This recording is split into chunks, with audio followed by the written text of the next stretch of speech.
নমস্কার। ব্রহ্মময়ী মাতারা তান্ত্রিক যোগাশ্রমের পক্ষ থেকে আমি শুভব্রত শাস্ত্রী আমার তান্ত্রিক সিদ্ধি রহস্য ইউটিউব চ্যানেলের আধ্যাত্মিক অনুষ্ঠানে আপনাদের সকলকে স্বাগত জানাচ্ছি। বিভিন্ন নেগেটিভ শক্তির প্রভাব, তার প্রয়োগ, এইসব নিয়ে আলোচনা করছি। কারণ আমাদের আলোচনা বিষয়বস্তুই হচ্ছে তান্ত্রিক সাধনা, তন্ত্রসিদ্ধি, তার পজিটিভ এবং নেগেটিভ দিক, দুটো দিককে তুলে ধরাই আমার কর্তব্য। তাই ভালোটা যেরকম বলবো, তার তন্ত্রের খারাপ দিকটাকেও বলতে হবে। ঠিক আছে, আজকের এই এপিসোডের আলোচ্য বিষয় হচ্ছে ব্রহ্মদৈত্য চালান। ব্রহ্মদৈত্য চালান করলে কি হয়? কোনো ব্রাহ্মণ, পূজারী, কোনো সাত্ত্বিক ব্রাহ্মণ যদি অপঘাতে অ্যাক্সিডেন্টে মারা যায়, তাহলে তার অতৃপ্ত আত্মাটা ব্রহ্মদৈত্যে রূপান্তরিত হয়। এই ব্রহ্মদৈত্যের উপরে কিন্তু যেহেতু তার পূজা পাঠের শক্তি রয়েছে, ঠাকুরের পুজো পাঠের, ভগবানের নাম জপের শক্তি রয়েছে, ভগবানের পুজো পাঠের শক্তি রয়েছে, তাই ব্রহ্মদৈত্যের শক্তি কিন্তু প্রবল। এই ব্রহ্মদৈত্যকে কেউ সহজে ছাড়াতে পারে না। এই ব্রহ্মদৈত্যকে যদি কারোর শরীরে চালান করা হয় বা প্রয়োগ করা হয়, বিশেষত কোনো রাস্তার ধারে বা কোনো নির্জন এলাকায়, এরা গাছের ডালের মধ্যে এরা বাস করে। ঠিক আছে, সেই গাছে দেখা যাচ্ছে, আমার কাছে এই ধরনের কেস এসছে, দেখা যাচ্ছে যে এক ভদ্রলোক রাস্তা চলাচল করে, গ্রামের মানুষ রাস্তার ধারে দাঁড়িয়ে প্রস্তাব করে দেয়।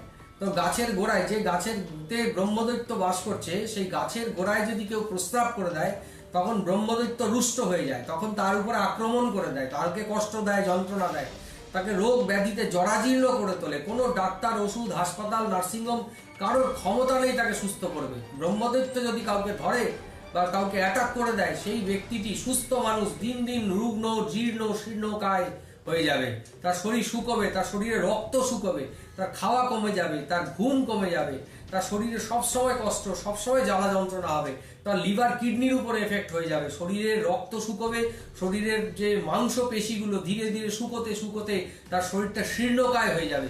কোনো ডাক্তার ঔষধের থেকে মুক্তি লাভ করা যায় না।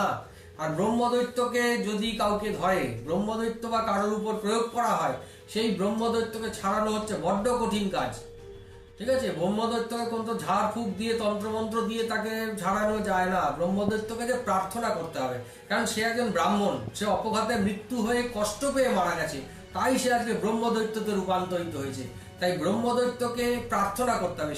সে কিন্তু একজন ব্রাহ্মণ পূজারী ছিলেন, তার কাছে প্রার্থনা করে তাকে সন্তুষ্ট করতে পারলে, যেন ভগবানকে আমরা জোর করে পেতে পারি না, ভগবানকে প্রার্থনা করে সন্তুষ্ট করতে হয়, ভক্তি দিয়ে ভগবানকে হৃদয় জয় করতে হয়।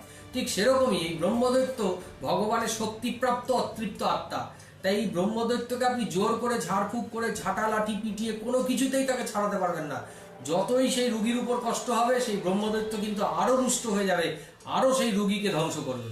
তাই ব্রহ্মদৈত্যকে শান্ত করতে গেলে কোনো ঠাকুরের মন্দিরে, বিশেষ করে নারায়ণ মন্দির বা হরি মন্দির, কৃষ্ণ মন্দিরে গিয়ে ব্রহ্মদৈত্যের কাছে প্রার্থনা করতে হবে, হরিনাম জপ করে।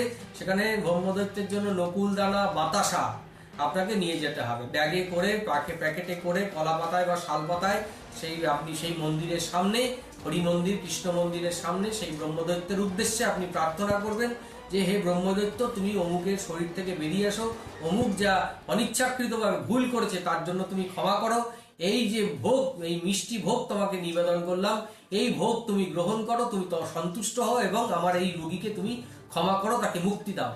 এইভাবে সেই ব্রহ্মদৈত্যের উদ্দেশ্যে সেই নকুল দানা, বাতাসা ভোগ দিয়ে যদি আপনি তার কাছে প্রার্থনা করতে পারেন, এবং বিশেষ ক্ষেত্রে দেখা যায়, বেশিরভাগ ক্ষেত্রেই দেখা যায়, সেই ব্রহ্মদৈত্য কিন্তু সেই রুগীকে ছেড়ে দিয়ে চলে আসে। ওই নকুল দানা, বাতাসা ভোগ গ্রহণ করা মানে তিনি সন্তুষ্ট হলেন এবং সেই রুগীকে তিনি মুক্তি দান করলেন। এই ধরনের কেস তারাপীঠে আমার কাছে এসেছে। আমি যখন দেখলাম যে ব্রহ্মদৈত্য ধরেছে, কোনো তন্ত্রমন্ত্র দিয়ে ব্রহ্মদৈত্যকে জোরপূর্বক ছাড়ানো সম্ভব নয়, সেই রুগী দিন দিন অসুস্থ হয়ে যাচ্ছে, তার খাওয়া দাওয়া বন্ধ হয়ে গেছে, সে ভেলোরে গিয়ে, ব্যাঙ্গালোরে গিয়ে ডাক্তার দেখিয়েছে, ট্রিটমেন্ট করছে, কিন্তু কোনো ওষুধ তার কাজ করছে না। তখন আমি বললাম, আপনি এক কাজ করেন, আমার মায়ের মন্দিরের সামনে পূর্ণিমার দিন সকালবেলা স্নান টান করে এসে ধূপ টুপ জ্বালিয়ে ব্রহ্মদৈত্যের উদ্দেশ্যে নকুল দানা, বাতাসা ভোগ নিবেদন করে তার কাছে প্রার্থনা করুন, আপনি অবশ্যই সুস্থ হবেন। ঠিক আমার কথা মতো সেই ভদ্রলোক এই কাজটি করলেন। এখন তিনি ভালো আছেন, সুস্থ আছেন, তারাপীঠে ব্যবসা করছেন, এই পেয়ারা সন্দেশ বিক্রি করেন রাস্তার ধারে বসে, সে কিন্তু ভালো আছে, সুস্থ আছে। আমার এই কথা শুনে কোনো কঠিন পদক্ষেপ নেওয়ার দরকার নেই। ব্রহ্মদৈত্যকে নকুল দানা, বাতাসা দিয়ে ভোগ নিবেদন করে প্রার্থনা করলে তিনি সন্তুষ্ট হবেন এবং সেই যাকে তিনি আক্রমণ করেছেন সেই লোকটিকে তিনি ছেড়ে দিয়ে বেরিয়ে আসবেন এবং সেই ব্যক্তি ধীরে ধীরে আস্তে আস্তে সুস্থতার দিকে এগোতে থাকবে। ঠিক আছে, এক কঠিন কঠিন বিষয়, কিন্তু খুব সহজ সহজ পদ্ধতিতে মুক্তির উপায়। এই চ্যানেলটাকে যারা এখনো নতুন যারা দেখছেন তারা অবশ্যই সাবস্ক্রাইব করবেন। বিভিন্ন বিষয় নিয়ে অতীতে আলোচনা করেছি, ভবিষ্যতে আরো বিভিন্ন বিষয় নিয়ে আলোচনায় আসবো। ঠিক আছে, আজকের এপিসোডটা এই পর্যন্তই। পরবর্তী এপিসোডগুলোতে খেয়াল রাখুন, বিভিন্ন নেগেটিভ শক্তির চালানের উপর কিন্তু আমি পরপর আলোচনায় আসতে চলেছি। ঠিক আছে, ভালো থাকুন, সুস্থ থাকুন। জয় মা তারা, জয় জয় তারা।